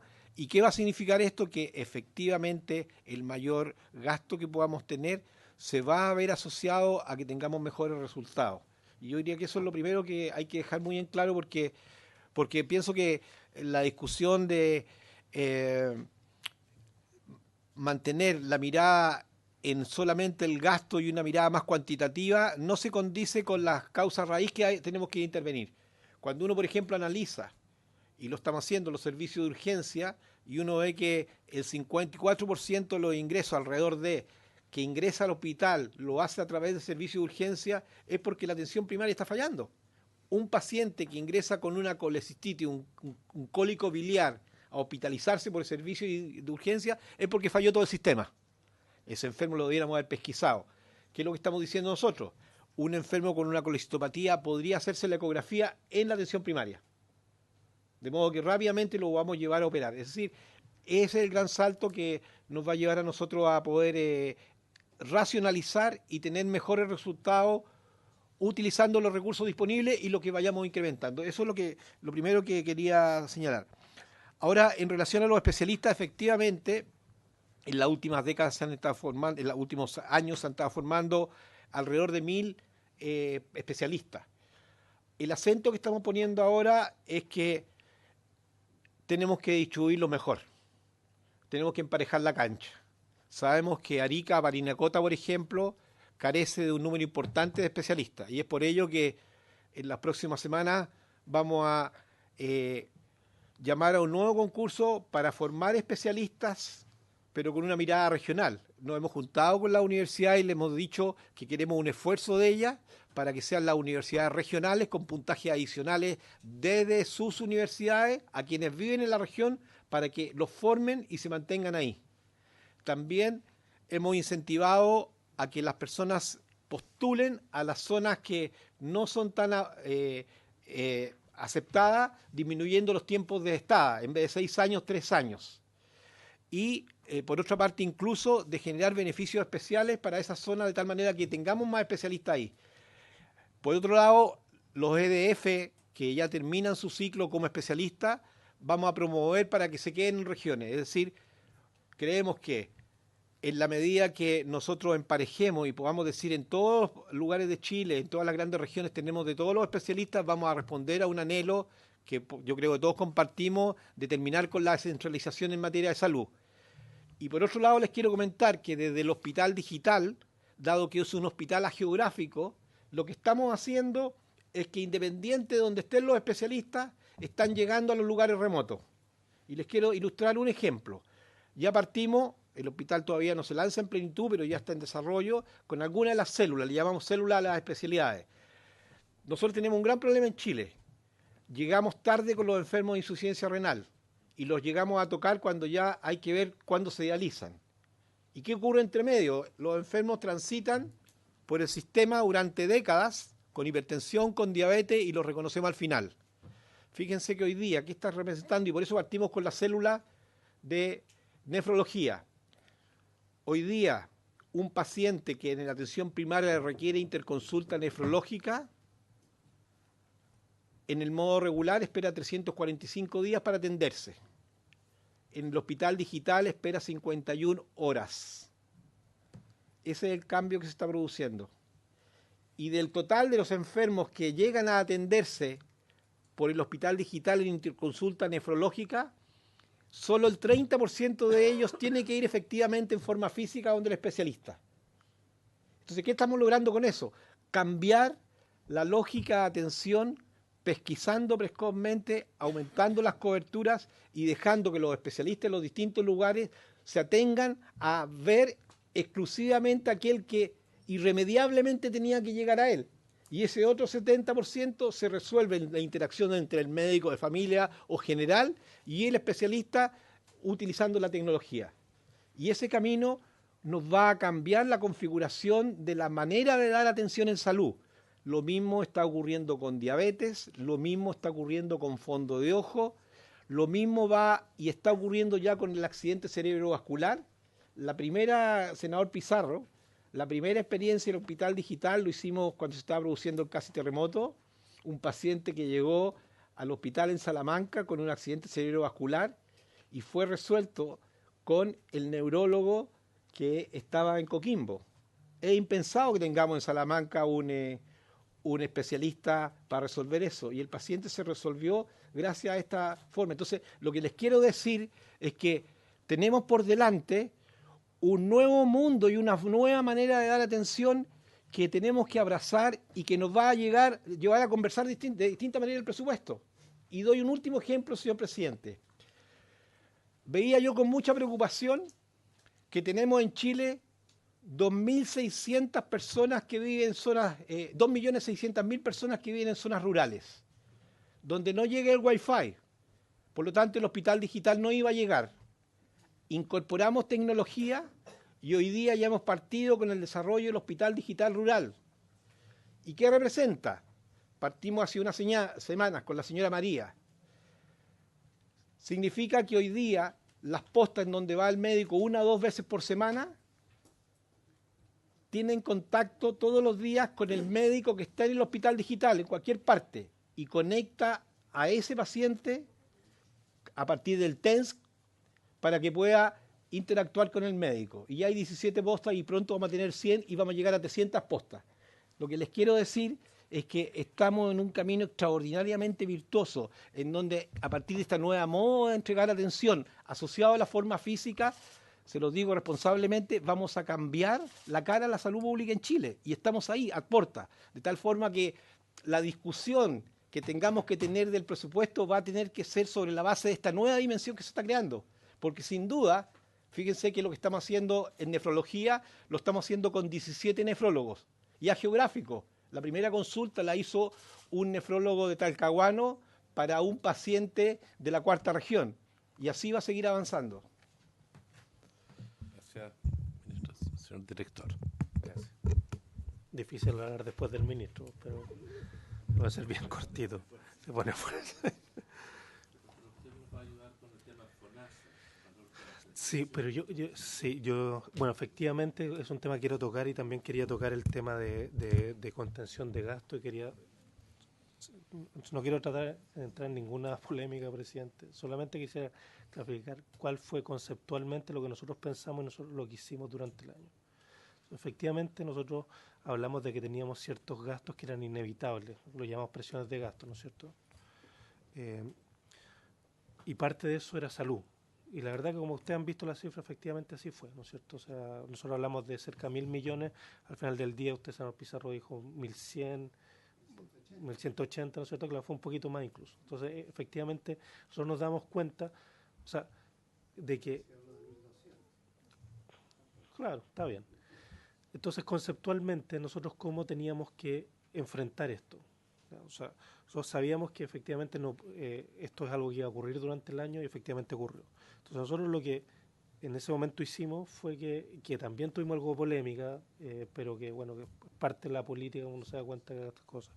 Hicimos un decreto de contención de gasto, que fue el 651. Y el decreto de contención de gasto lo que hace es que disminuyó sobre todo gasto en bienes y servicios de consumo, o sea, subtítulo 22, en prácticamente todos los ministerios, fue transversal. Eso nos permitió hacer una disminución, por lo tanto, en el resto de los ministerios, en prácticamente 1.000 millones de dólares, lo que nos permitió compensar. Entonces, si usted me permite, cuando nosotros hablábamos de esto, no es que estábamos hablando de que íbamos, entre comillas, a cortar prestaciones de salud, no era eso.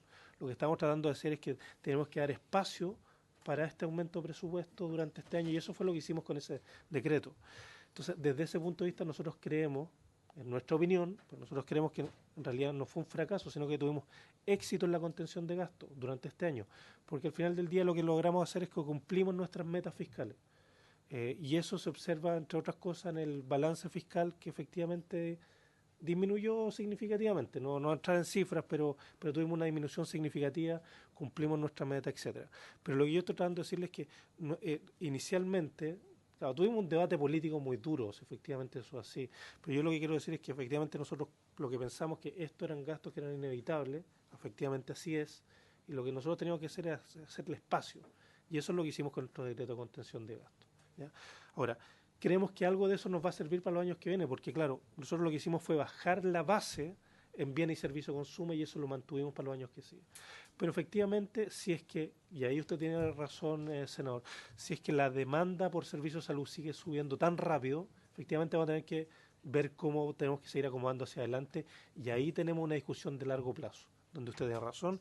Esa discusión de largo plazo, yo he tratado de decir que nosotros estamos tratando de hacerla traspasando el PPI al PPB. ¿Por qué eso es importante? Porque en PPB es pago por producción y cuando nos metemos al pago de producción, ahí entramos al tema que usted puso, que en el pago de producción ahí tenemos que ver cuáles son los aranceles. Y eso es algo que estamos trabajando con el Ministerio de Salud. Nosotros estamos trabajando en la idea del GRD, ¿no es cierto?, de ver cómo ocupar estos aranceles, ¿no es cierto?, y estamos estimando esos aranceles. Nosotros acabamos de hacer una unidad en la Dirección de Presupuesto que está dedicado a eso, dentro del Departamento de Estudios, solamente a eso, y por lo tanto pretendemos que en el próximo presupuesto ustedes ya lo puedan ver.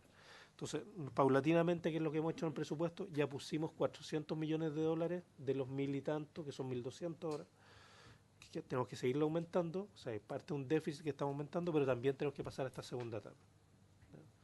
Entonces, eso es parte de lo que tenemos que ir haciendo. Gracias, presidente. Muchas gracias. No se sabe la diferencia de cuánto se está pagando los particulares versus porque sería importante para ir sincerando. Digamos, la polémica política ya ocurrió, tuvimos el año pasado, espero que nunca más tengamos ese tipo de polémica en los temas particulares de salud. Yo soy un convencido que aquí hay un continuum, no desmerezco lo más mínimo lo que está haciendo el actual ministro de Salud, pero está construyendo sobre lo que se hizo antes, este es un trabajo de generaciones. Hoy tenemos especialistas, hoy hay que nivelar la cancha, creo que es muy importante.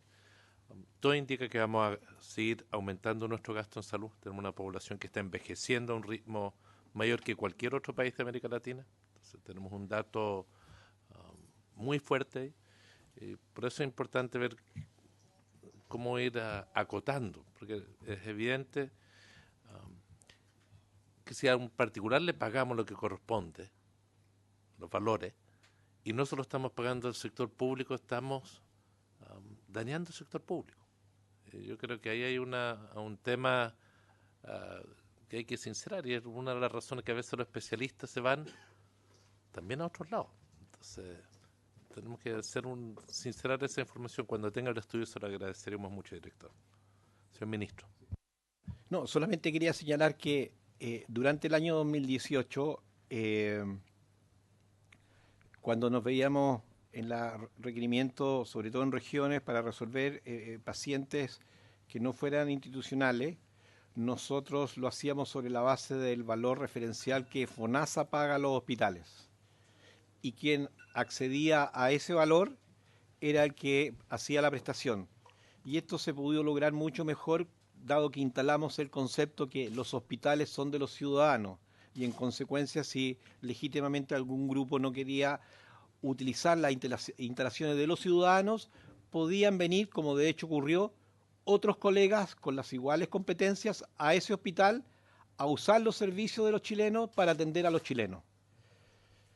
Y por último, quería poner una nota, quería yo dejar aquí constancia que nosotros al interior del Ministerio estamos trabajando y el subsecretario Castillo está denodadamente comprometido con estas tareas y muy entregado a cumplir con este desafío que a todos nos convoca, y por lo tanto yo creo que también en justicia es bueno poner ese dato sobre la mesa, porque él es un servidor público que está al servicio de lo que nosotros todos nos convoca también.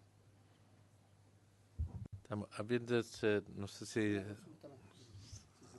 Por favor, senador Pizarro. Ministro, perdón, en su intervención anterior usted planteó lo que todos sabemos, la gente naturalmente tiende a irse a las urgencias cuando tiene una dificultad antes que al CEFAM o a la atención primaria.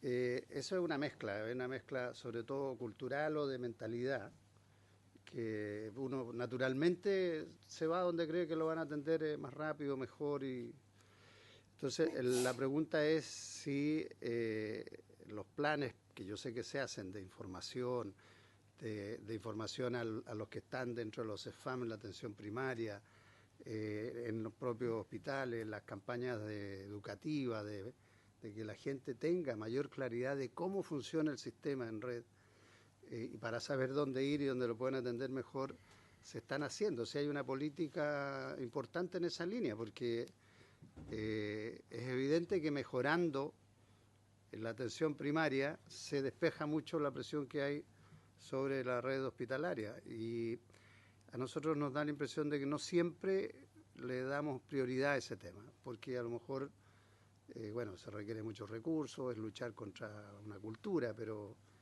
creo que es lo que hay que hacer. Y esta modalidad distinta que se ha hecho en experiencia de medicina a distancia, o de examen a distancia, o de consulta a distancia, o de diagnóstico a distancia, que ha sido positivo, es algo también en que la gente hay que enseñarle y educarla de que es efectiva.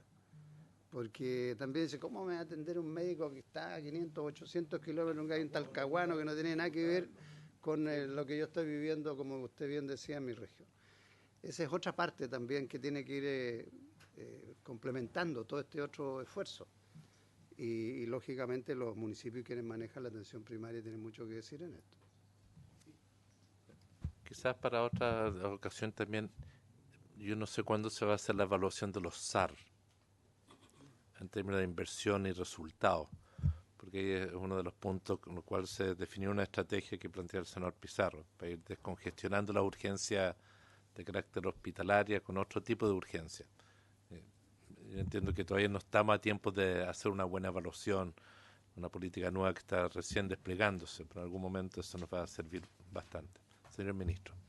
Sí, yo quería compartir este tema de la nueva forma de entregar atención de salud porque, como dice el senador Pizarro, sin duda que esto conlleva un cambio cultural.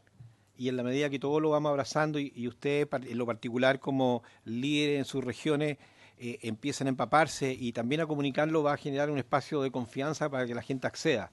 Eh, lo que hemos podido constatar que cuando una persona tiene que viajar a caballo para luego tomar la micro y estar a las 6 de la mañana, el otro día, por ejemplo, distinto a esa situación rural, visitaba temprano a las 6:30 de la mañana el CESFAM principal que hay en Puente Alto y conversaba con una señora y le preguntaba, no, yo me levanté a las 4 y le decía, bueno, vamos a hacer aquí el agendamiento, porque ya viene el agendamiento a distancia.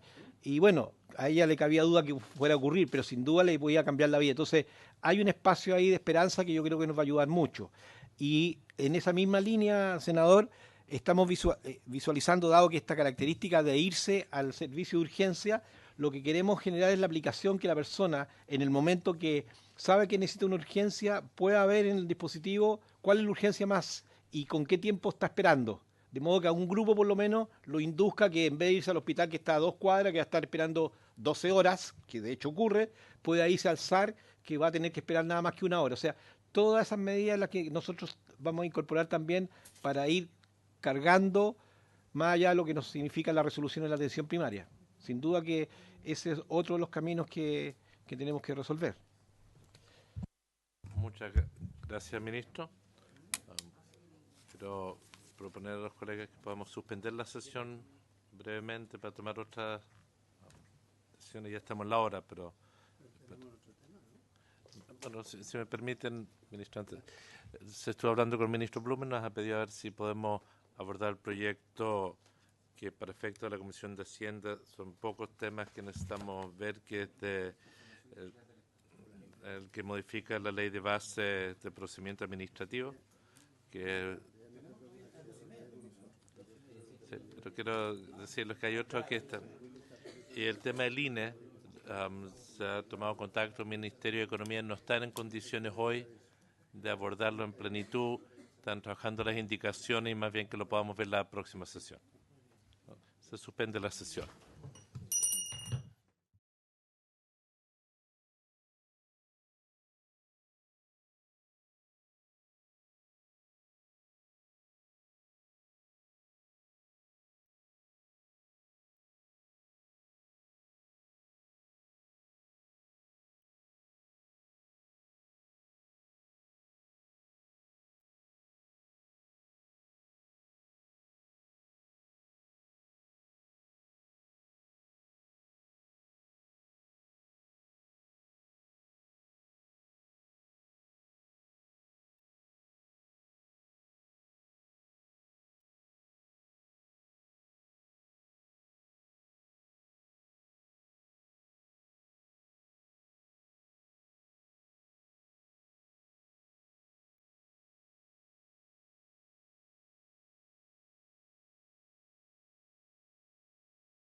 Tenemos frente a nosotros proyecto de transformación digital del sector público, o más bien un proyecto que modifica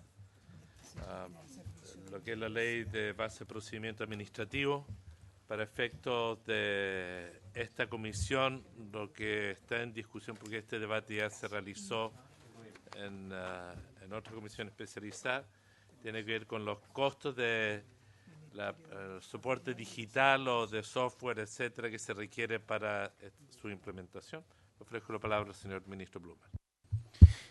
Gracias, presidente. Muy contento de estar acá, especialmente con este proyecto. Y además retomar la discusión parlamentaria, legislativa. Casi lo echamos de menos en el verano. Espero que hayan tenido un buen descanso y unas buenas vacaciones también ustedes. Este es un proyecto que le tenemos mucho cariño porque es un proyecto que tiene un nombre efectivamente un poco largo y engorroso. Modifica un número relevante de cuerpos legales, en particular la ley 19.880 de bases de procedimiento administrativo del Estado, pero que tiene un objetivo bien trascendente, que algo tiene que ver con lo que se estaba discutiendo en la parte anterior de la sesión, que es cómo modernizamos el Estado a la luz de los revolucionarios cambios que estamos viviendo en la cuarta revolución industrial. Cómo introducimos modernizaciones en la administración, y eso requiere un conjunto de cambios legales que quizás no son de gran envergadura, pero abren la puerta para transformaciones súper importantes. Me acompaña, bueno, obviamente el equipo jurídico de la SECPRES. Este es un tema eminentemente jurídico, pero también el jefe de la División de Gobierno Digital, Andrés Bustamante, que es algo así como el encargado del Estado de la transformación digital, por si hay más dudas técnicas, cosas más específicas. Pero mire, este proyecto en simple lo que busca hacer carne es este principio que nosotros planteamos en la campaña, en nuestro programa, de tener un Estado cero fila, cero papel. Y eso acompañado de ciudadanos con identidad digital, lo cual nos va a permitir darle al Estado todas las facilidades tecnológicas para poder cumplir mejor su función.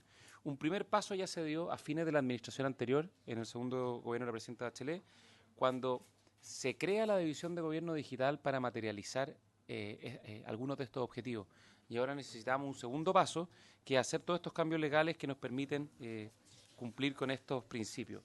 No sé si tú, Andrés, tienes la presentación. La siguiente lámina. Solo para ilustrar algunas cifras, voy a hacerlo muy breve esto. Se gasta aproximadamente 1.100 millones de dólares al año en gestión documental de papeles físicos. 1.100 millones de dólares. Esto para tener una referencia es del orden de la mitad del costo del pilar solidario. Es una cifra bien impresionante. Obviamente esto no lo vamos a reducir a cero, pero si lo bajamos a la mitad ya se libera una enorme cantidad de recursos para otros fines, además de todo lo que significa la mejora en la gestión, en la transparencia. Se necesitan 200 abogados para buscar papeles y así cumplir con requerimientos de transparencia. El 90% de las licitaciones públicas se hacen en papel, además de miles de actos administrativos, y algunas instituciones se toman más del 70% de los días de trámite en juntar papeles. Eso da cuenta de la importancia o el impacto que esto puede tener. Si usted mira la lámina siguiente, solo la Compina hace 5 millones de trámites en papel. 6% de los órganos de administración del Estado no cumple con la ley de archivos, que es una ley además muy antigua, por lo tanto, ahí hay un problema de gestión documental bien grave. 6% cumple. O sea, el 94% no cumple. Eso es lo que quiero decir. El 94% de los órganos de la administración del Estado no cumple la ley de archivos. Sí, es bastante bajito. Porque además son procedimientos muy engorrosos, cajas que se almacenan. Y el punto es que tenemos instituciones que ya de mutuo propio lo han venido haciendo y lo han hecho en forma bastante eficiente. El Poder Judicial, la SBIF, la Suceso, la Contraloría. Entonces, lo que nosotros queremos hacer, siguiendo una recomendación de la OECD, en el reporte sobre gobierno digital para Chile en el año 2016, es en el marco de nuestro proceso de modernización del Estado, junto con fortalecer la gobernanza de gobierno digital, que es lo que hemos hecho con la División de Gobierno Digital, también el proceso regulatorio subyacente. O sea, necesitamos el liderazgo y las herramientas legales para producir este cambio. ¿Cuál es el objetivo de la ley? El objetivo de la ley es entregar un marco legal para acelerar la transformación digital del Estado. Esto ya lo estamos haciendo con un instructivo, pero ustedes saben que en el sector público rige el derecho público y lo que la ley no lo mandata, las instituciones no lo hacen porque el derecho público es estricto, por lo tanto se hace solo lo que está expresamente permitido. Y por eso este proyecto de ley que complementa el instructivo de transformación digital.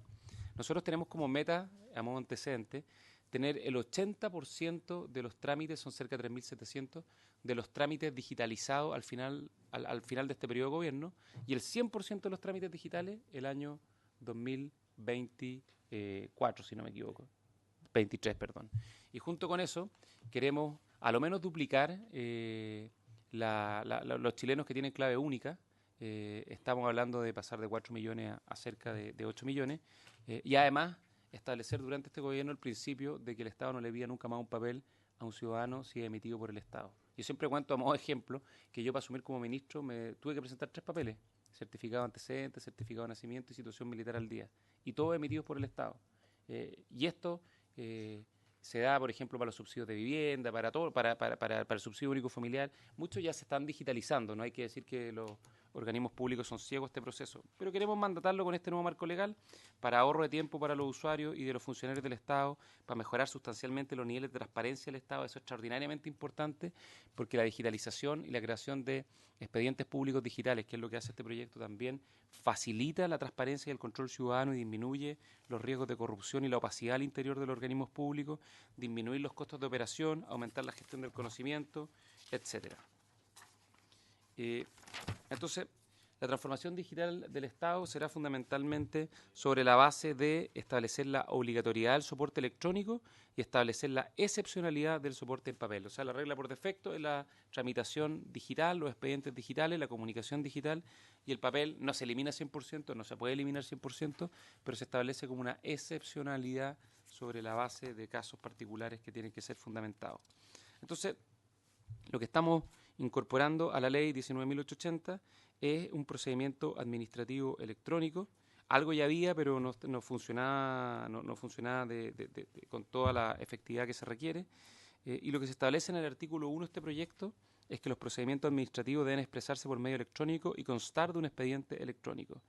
Y esto permitirá a las personas presentar solicitudes en línea, seguir la tramitación de los procedimientos iniciados desde las plataformas electrónicas. Eso es súper importante, es como cuando uno hace una compra, no sé, en Amazon o en cualquier plataforma y puede seguir cómo está el procedimiento de la compra, cuándo llega, si está en la aduana allá, si está en camino, si está en la aduana acá, si está en camino a la casa. Lo mismo con los trámites. El solo hecho de poner una lupa y observar y transparentar esa información va a agilizar enormemente todos los procedimientos y trámites del sector público. Obtener copias en línea de los procedimientos y los documentos.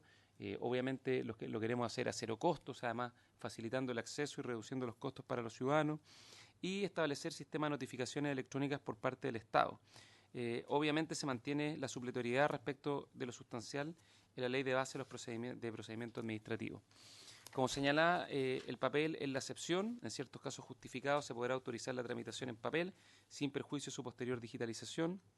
Y esto fundamentalmente cuando una persona carezca de los medios tecnológicos, no tenga acceso a medios electrónicos o solo actuare excepcionalmente a través de ellos. Así como se comentaba antes que en el tema salud muchas veces la gente por razones culturales, de práctica, va a los consultorios, aunque tenga la posibilidad a sacar el número, la hora y la atención, aunque tenga la opción de hacerlo por la vía digital. A veces pasa también que ir a las oficinas públicas es parte de una rutina, un ritual. Bueno, esto es un proceso progresivo, no un Big Bang, es un proceso progresivo, pero queremos acelerarlo enormemente con este proyecto. Después, algo que es súper importante es que la ley establece las presentaciones electrónicas, que estas se podrán efectuar a través de documentos electrónicos o formulario online directamente al expediente electrónico. Y los documentos cuyo formato original no sea electrónico podrán presentarse mediante copia digitalizada. Los documentos de la Administración deberán ser digitalizados de acuerdo a lo previsto en la Ley 18.845, que establece los sistemas de microcopia o micrograbación de documentos. La Administración es responsable de digitalizar y la autenticidad de las copias digitalizadas deberán ser certificadas según se establezca en un reglamento conjunto entre la Secretaría General de la Presidencia, que lo lleva, digamos, en cuanto a la parte de la normativa técnica, que la División de Gobierno Digital va a cumplir la función de soporte y asesoría técnica a todas las instituciones públicas y además el Ministerio de Hacienda. En cuanto al procedimiento administrativo electrónico, se establece la obligatoriedad de las notificaciones electrónicas.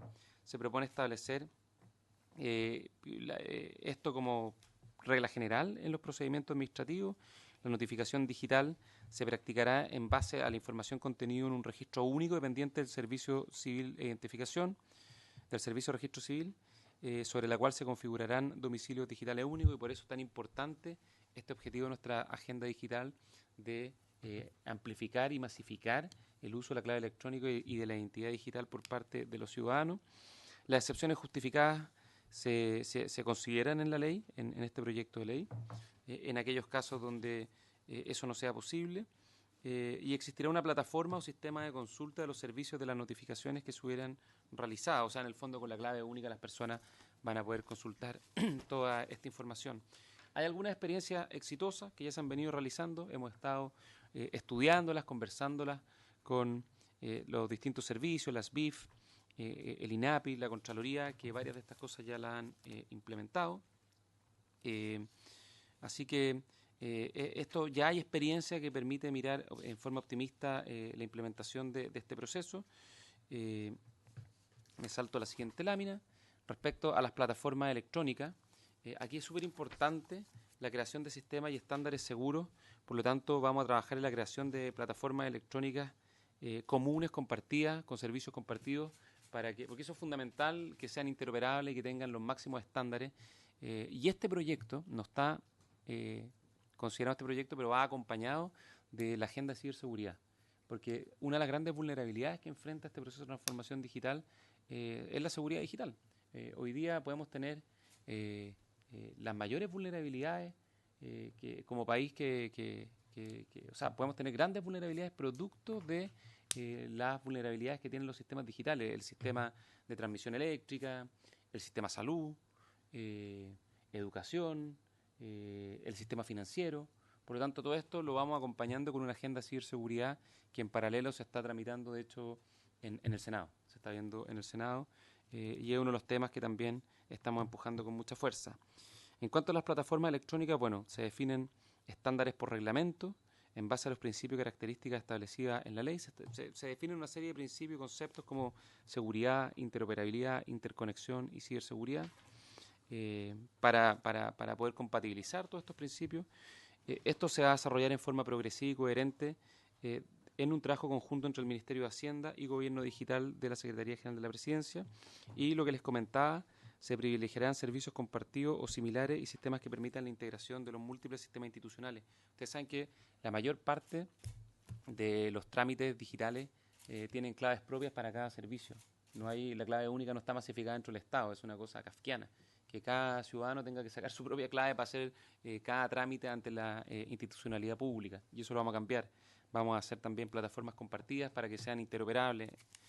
Todo lo que la lógica indica que hay que hacer, pero que obviamente si uno no lo establece en la ley, como la interpretación, insisto, del derecho administrativo estricta, por sí solo o en forma natural no se va a producir por los problemas de coordinación. Entonces, bueno, vamos a crear plataformas electrónicas. Los órganos de la administración van a estar obligados a usar estas plataformas electrónicas para efectos de llevar estos expedientes electrónicos, y serán los responsables de su integridad, disponibilidad y autenticidad. Los escritos, documentos, actos y actuaciones que se presenten o verifiquen en cualquier etapa del procedimiento quedarán registrados en dichas plataformas, plataformas que van a ser interoperables y que van a permitir no solo tener un Estado más eficiente, sino cumplir este principio tan importante que les decía, un Estado, un trámite. Las comunicaciones electrónicas en este proyecto de ley se establecen también por la vía digital, dejando constancia de 1, cuál es el órgano del Estado que requiere la información; 2, el funcionario responsable que practica el requerimiento; 3, quién es el destinatario; 4, cuál es el procedimiento que corresponde; 5, la gestión que se encarga; y 6, el plazo para que se lleve a cabo. El impacto que esto debiese producir en la eficiencia y la calidad de los servicios públicos es muy, muy grande. Saltémonos las dos siguientes láminas que parte de esto.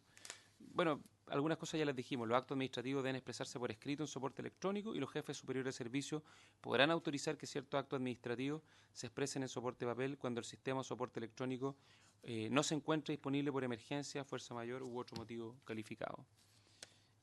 Las comunicaciones oficiales de la Administración serán electrónicas, eso ya lo mencioné. Y por último, un par de cosas más. Se hace una modificación a la ley 21.045 que crea el Ministerio de Cultura, el Arte y el Patrimonio y al DFL 5.200, que es del año 1929, que es el decreto que creó el Archivo Nacional. Hoy día el Archivo Nacional, el DFL 5.200, obliga a ciertos órganos de la Administración del Estado, notarios y conservadores, a enviar su documentación al Archivo Nacional en cierto plazo, obligación que, como vimos, prácticamente no se cumple, y que de hecho muchos órganos públicos ni siquiera están obligados. Una cosa increíble, la Presidencia de la República no está obligada a enviar su archivo al Archivo Nacional. O sea, están los ministerios y no está la Presidencia de la República. Se establece la validez jurídica de los documentos originales en papeles digitalizados y se crea un sistema documental digital con sus respectivos mecanismos, soportes de envío, recepción, conservación y disponibilidad digital.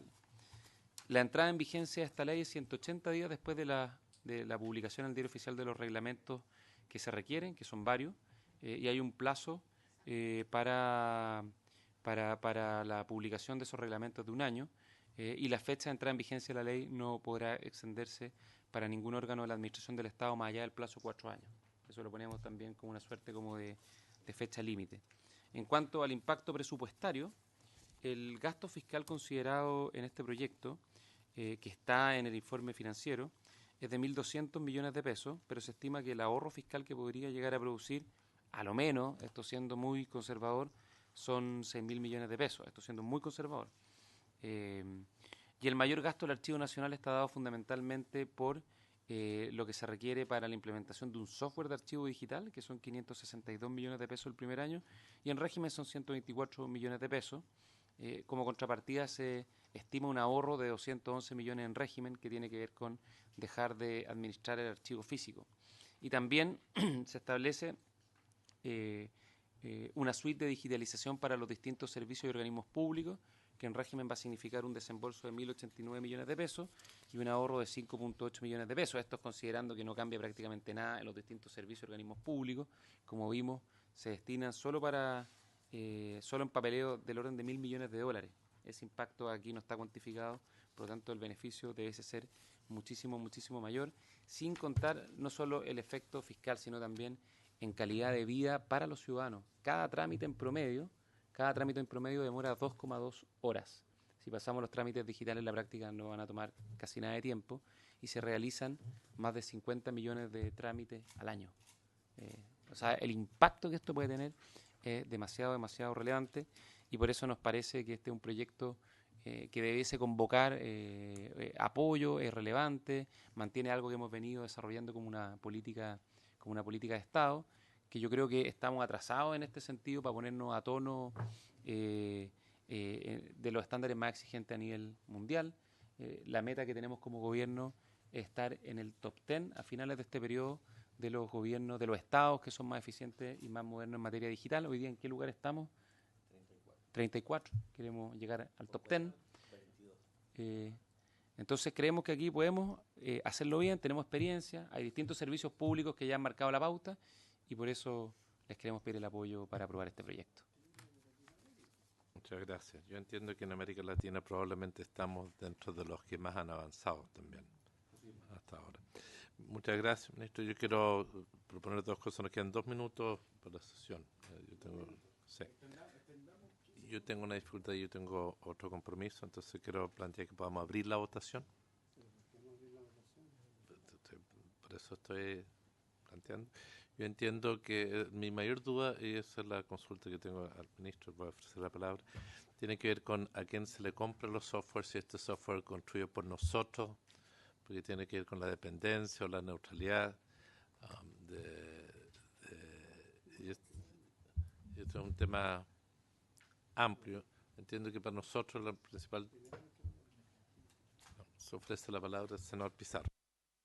Yo lo que le pediría es que, a mí me parece súper interesante el proyecto, quisiera hacer varias consultas, pero veo que estamos terminando. Yo le pediría que no lo votáramos ahora, no es porque me vaya a oponer ni mucho menos, es que me interesa meterme un poquito más en el tema.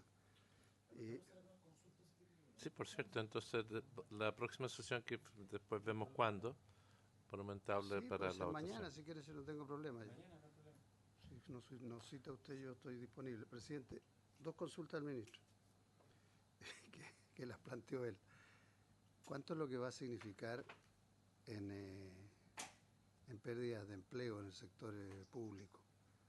Porque es evidente que esto tiene un importante, que es lo que está pasando por lo demás en toda la economía del mundo. Si eso lo tienen calculado, si está dentro de lo que consideran ahorro o no, sería feo que el ahorro lo hiciéramos sobre la base de que vamos a tener que echar gente seguramente. Haya hablado usted de partida, los 200 abogados que usted plantea ahí como ejemplo se tendrán que ir para la casa. Y eso ya es harto más plata que la que estamos conversando. Pero hay otro tema que es mayor. Me preocupa la gradualidad, y el otro elemento es que nuestro país cada día tiene una población bastante mayor que no es alfabeta desde el punto de vista digital.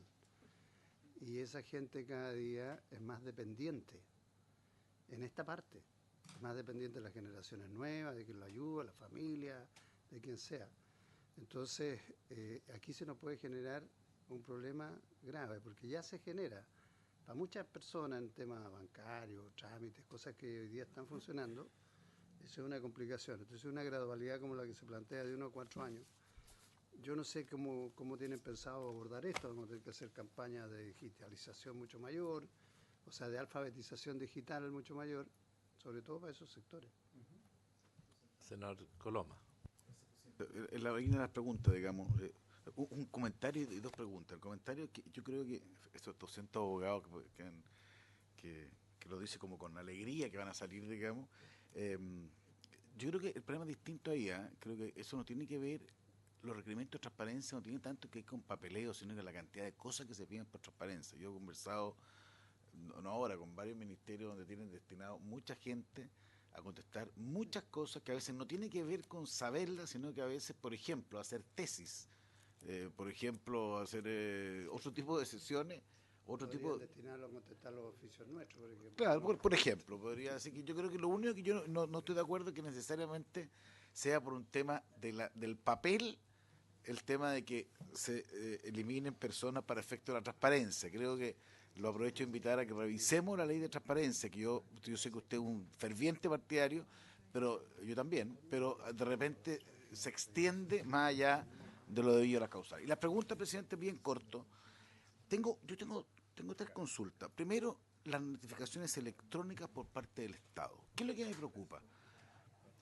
Los spam, las falsedades. A mí me pasó, de repente recibí una notificación de un organismo del Estado y que por la naturaleza desconfiada que uno tiene, digamos, empecé a dudar, porque era impecable. Al final llamé al servicio y era falso, no era correcto.